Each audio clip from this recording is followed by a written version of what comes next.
Hello, this is Dave. Hello, people of Stray Nation. Today is well, maybe we'll cover a couple of things. Uh, First thing I'm going to deal with is let me read from James, chapter 3, verse 13 through 18. Who is wise and understanding among you? Let him show by good conduct that his works are done in the meekness of wisdom. But if you have bitter envy and self-seeking in your hearts, do not boast and lie against the truth. This wisdom does not descend from above, but is earthly, sensual, demonic. For where envy and self-seeking exist, confusion and every evil thing are there. But the wisdom that is from above is first pure, then peaceable, gentle, willing to yield, full of mercy and good fruits, without partiality and without hypocrisy. Now the fruit of righteousness is sown in peace by those who make peace.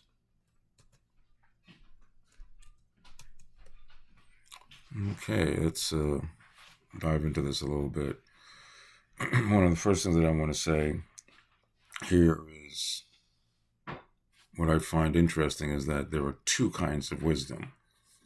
And I mean, I've been reading this passage for years, and I hate to say it, but it's despite the fact that it's in the subtitle, I never really looked at it as two kinds of wisdom, but that's what it is. And let me go to my notes. There are two kinds of wisdom, according to the Word of God. There's heavenly wisdom, and there's a demonic wisdom. And I've reworked these verses a little bit for the sake of this message. Verse 13 says, "Who is wise and understanding among you? Let him show by good conduct that his works are done in the meekness," in other words, is gentleness of wisdom. So first thing is wisdom is somehow associated with gentleness or meekness. We like to think that we have the right word for us, for somebody else, but we just botch the delivery. And what that means is sometimes might get a word for somebody, whether they want to hear it or not, or we just might be not even thinking along those terms and just maybe giving somebody advice, and just in the course of conversation, we might deliver some information, and it comes across in not a very good way, but we evaluate it and think, and other people say, well, it was, the content was good, and whatever, but the delivery was not good, and you just need to work on the delivery. It wasn't it just came across wrong, even though the content was okay. So what I've learned in this study was, in that context, we really did not botch the delivery. The reality is we just didn't get it from God. That's something that might be a little bit uncomfortable, because we do have some wisdom. There's some wisdom in that communication, and so as long as there's some wisdom and it's reasonable, we think it's good, even though maybe the emotion underlying it, surrounding it, wasn't so good. And what James teaches us here is that whatever wisdom we get from God is gentle. And that's the way he delivers it to us. And so the way we deliver our message, the way we deliver ourselves in the world, in any situation, reflects the source. So if we're giving a great message and, just in one-to-one communication, as an example, that's my example, and might be a bit of some counseling or something, and it just doesn't come across right. Too much emotion, wrong emotion, that kind of thing. And in reflecting on it later, again, we're thinking, well, it was a good word, but it wasn't a good word, because if the whole package isn't good, then nothing is good, because the way the package is delivered, the way the message is delivered, I believe, according to James here, speaks of the source. And let's continue to verse 14. But if your bitterness is characterized by eagerness, rivalry, zeal, and if you are ambitiously, self-seekingly envious in our hearts, do not boast and lie against the truth.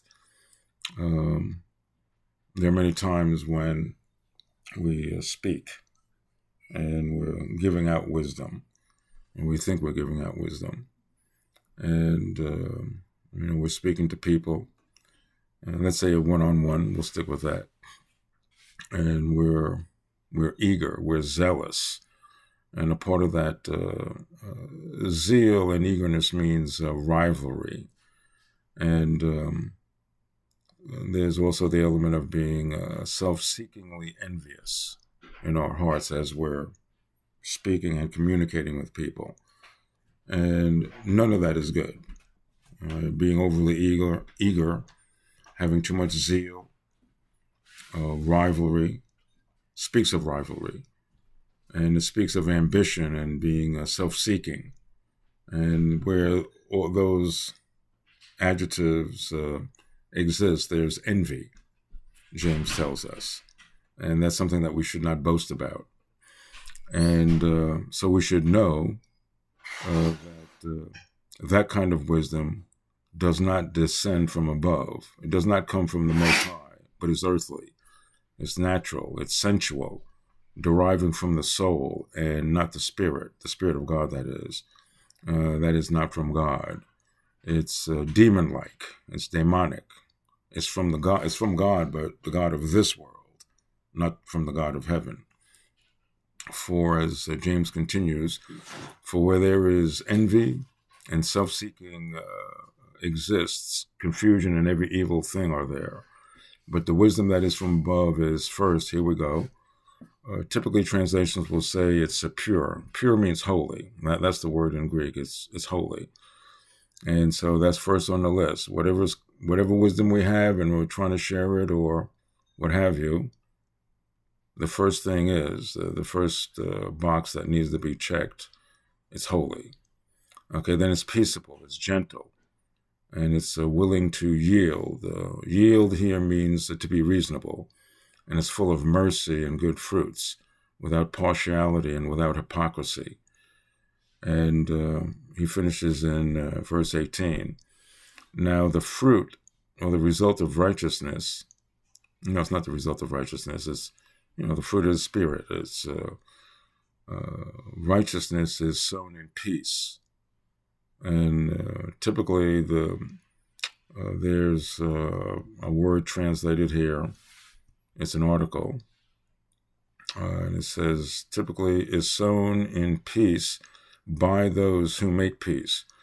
But I don't know, I have to, looking at it, examining it a little bit in the Greek, it's just, I would, by those who make peace. What it actually is saying is the fruit of righteousness is sown in peace in the person who's making peace. Okay, we might think that, well, that we're the ones sowing the peace. Okay, we're the ones who are making the peace, but that's not what the text says. In the Greek, it's properly translated, it should be in those who make peace, not by those who make peace. And so the result of differentiating these different kinds of wisdom, when wisdom comes from God and we're sharing that, it's the righteousness that results, okay, from receiving this. Well, it's not so much from receiving the message, but wisdom is intended to transform us, and that fruit of righteousness that this wisdom produces it's sown in peace, first in me, okay, by those who make peace.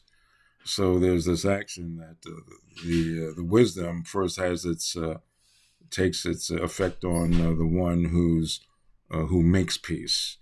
We're not disseminating whatever wisdom we think we have, whether it's from the Lord or wherever it's from. We're doing it to make peace. We're not doing it out of envy. We're not doing it out of exalting ourselves over someone. All the motivational boxes, they're all wrong. The only ones that really matter, if they're from God, if this wisdom is from God, is, again, according to the word, is first it's holy, it's peaceable, it's gentle, it's willing to yield, it's reasonable, it's full of mercy, good fruits, without partiality and without hypocrisy. And all this other stuff, the drama that's a lot of times we might bring to a situation with whatever wisdom we think we have. If there's drama there, and even though the rest of it looks good, it's reasonable, it's not from God. That's the takeaway. It's not from the Lord. And that might not like that, but that's what it says. And I guess it is what it is. And let me see how much time we got here. Just give me a second.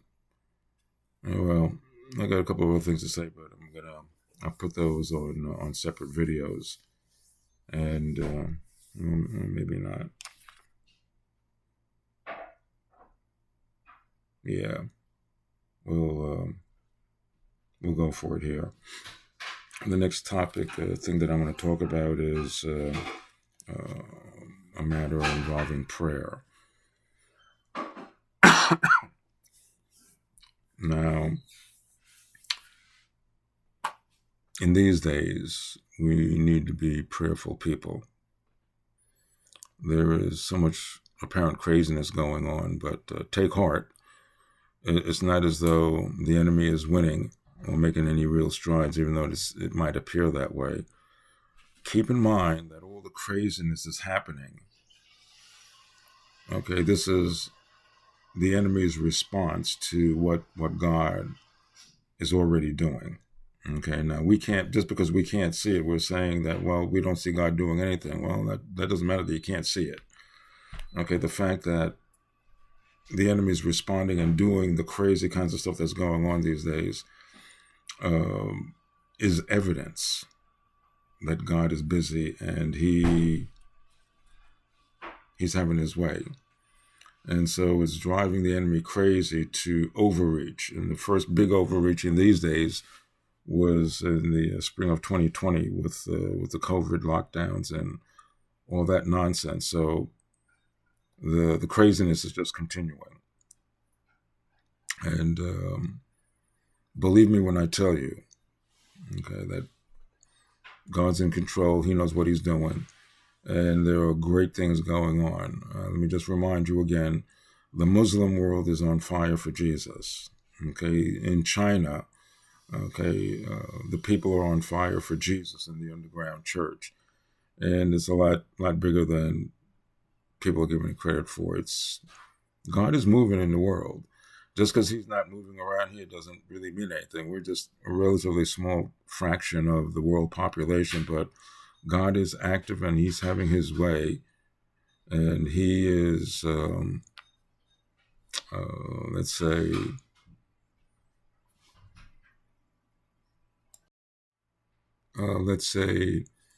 he is ransacking the strong man's house and taking away his goods. The kingdom of darkness, the strongholds are being attacked. They're being destroyed. The gates of hell are being assaulted by the Lord and his spirit armies. And we're releasing prisoners. We're yanking people out. Well, the Lord is yanking people out in these other lands, and the enemy is not happy.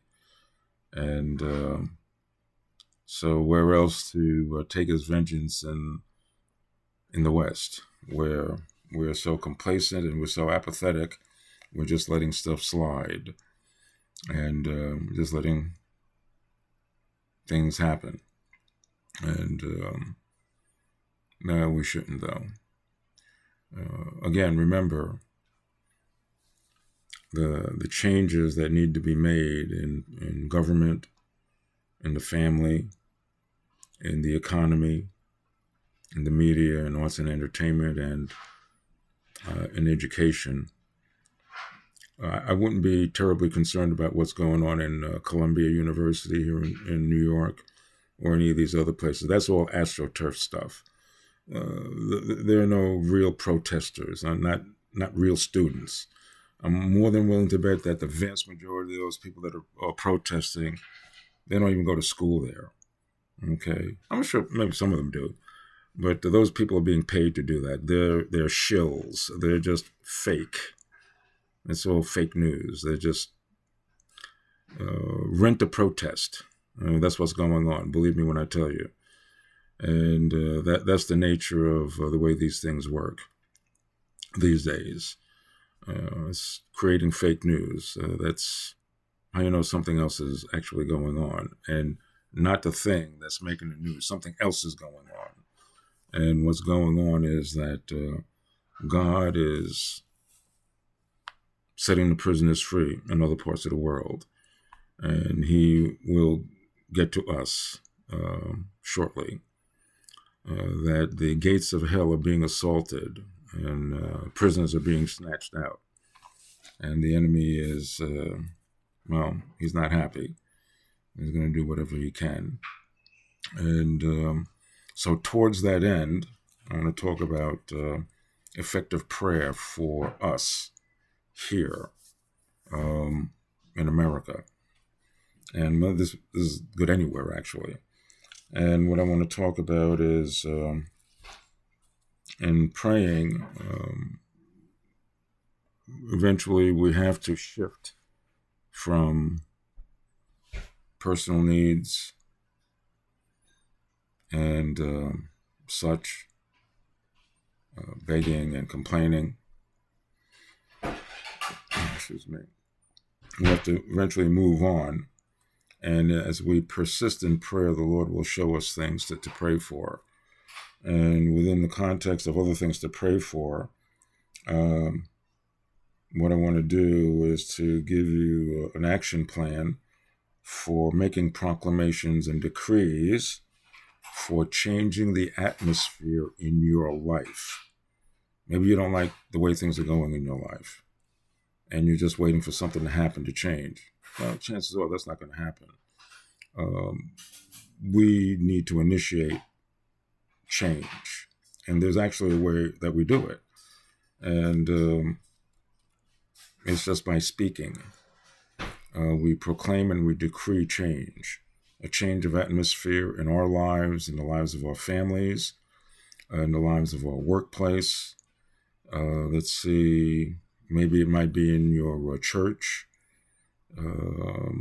might be in your school, and those would be good places to start. And what I mean by proclaiming and decreeing and declaring a change of atmosphere is just that. Those are the words that you use. And instead of asking God to change the atmosphere, okay, by atmosphere, what I mean is, let's say, words something like change. You're looking for a change in, let's say, people create atmosphere. And of course, there's atmosphere there even without people. Even though we can't see into the spirit realm more often than not, there are spiritual entities just affecting the atmosphere that's in a place. So when we start proclaiming a change of atmosphere, we'll say something like this: that I proclaim and I pronounce, or I decree and I declare, I say and I speak, a change of atmosphere. Okay, it could be in me, in my family, in my workplace, in my school, in my home or in someone else's home or in some place that you're targeting, in your church. Change of atmosphere. It could be some location where there are people. And so he said, I proclaim and I pronounce, I decree and I declare a change of atmosphere. Okay, from a life and a lifestyle that inspires and that is inspired by, that propagates and promotes stealing, killing, and destroying, literally and figuratively, from lies and deceptions, from self-centeredness, from self-promotion and self-protection, from all those evil things, a change in atmosphere in those people's lives. Maybe family members that you're praying for. It might be people at work. It might be people at school or wherever, and whoever it is in this place that you've already targeted.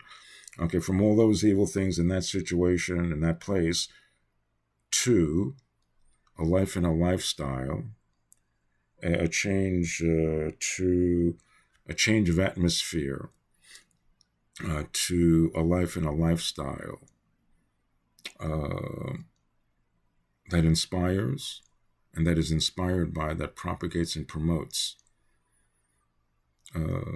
As an example, 12 representative values, the 12 representative values of the kingdom of heaven. Mercy, hunger and thirst for justice. Mercy, humility, not seeking the praise and adulation of others. Let's see, doing justly. Being a peacemaker, having purity of heart. Being a peacemaker, being salt and light in the earth. Praying sincerely, forgiving other people, not judging other people, and treating other people the way you want others to treat us. That's kind of like a sample model that you might want to do. And you proclaim that. You don't ask, and this, I'm telling you, okay, you're not asking God to do this, you're proclaiming it. You're pronouncing it, because that's what we already know that God wants those things. Okay, he wants peace. So you don't have to ask him for peace, just agree with him and just proclaim it. Proclaim these things. The representative values of the kingdom of heaven, people being merciful, being humble, being seekers of truth and justice, not seeking praise and adulation from others, doing justly, having purity. These are things that we know God wants, not only from his people, but from humans. So you don't have to ask him to do that because he's already told us. So we just proclaim it in agreement with him, okay, over the people that you're praying for in the spaces that they exist in. Proclaim it with confidence because God has already said it, and we're just speaking in agreement. Makes sense, right? Absolutely. So that's it for today. Until next time.